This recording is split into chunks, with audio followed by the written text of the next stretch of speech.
Hello.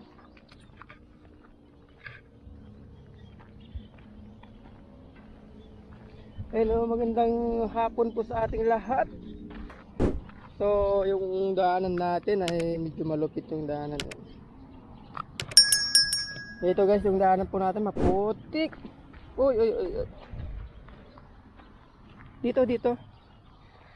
Makalat po. So, dito po kami nakatira sa compound po na to. Yan po yung stockpile nila ng graba. At dito naman po yung stockpile po nila noon ng yung weeds, yung mga hinahakot namin na galing ng excavation po sa kalsada, sa highway. Ito po yung mga tangke natin. Nandun yung grader, yung piloder, yung backhoe nandun, yung wheel tie, yung batsingan po natin. Ayan, yung tangke ng tubig. Tapos dito dumadaan yung mga tubig na binubugan ng mixer sa kalsada. Dito po yung update dito sa atin. Noon po ito ay kalubihan. Ang daming niyog. Halos lahat po dito ay niyog. At dito may pinadir na. Tapos sa banda dito, ito yung stockpile po natin ng tuuan po noon. So ngayon nandito pa pati yung balas, yung buhangin. Ayan, nandito yung river mix po natin sa labas. Ayan. Ayan. Tapos kagabi yung trabaho namin, nagkarga kami ng seat pile. Yan ng seat pile, ang dami-dami dito yung nakasalansan ng seat pile na yan. Ang daming seat pile kagabi dito, pinarga namin.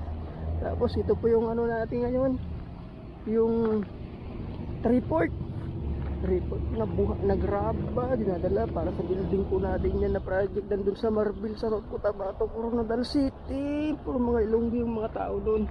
Tapos dito naman yung mga culvert natin, ang dami-dami. Doon pa sa likod ang stockpile na yan, ang daming culvert yan na nakasalansan noon. Tapos dito yung dinadaanan natin ngayon, so bali 5 hektarya po ito. Medyo maliit-liit na medyo malaki-laki.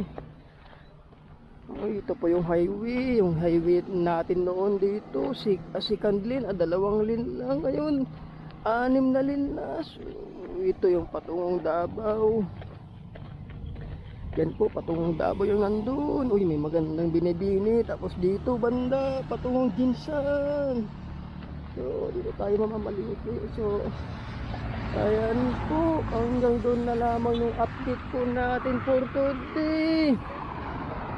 So mamamalingki po kayo. Maraming salamat po sa panunood. Nandiyan na yung tricycle natin. Ayan. So, sinama yung driver natin. Patulong palingki. Sasakay na po tayo.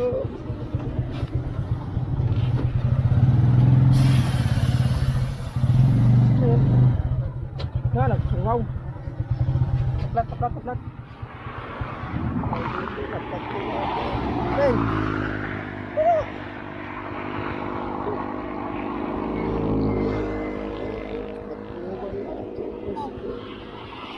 Nakatamak na dito yun eh. Lansang siguro. Yung mga ganyan.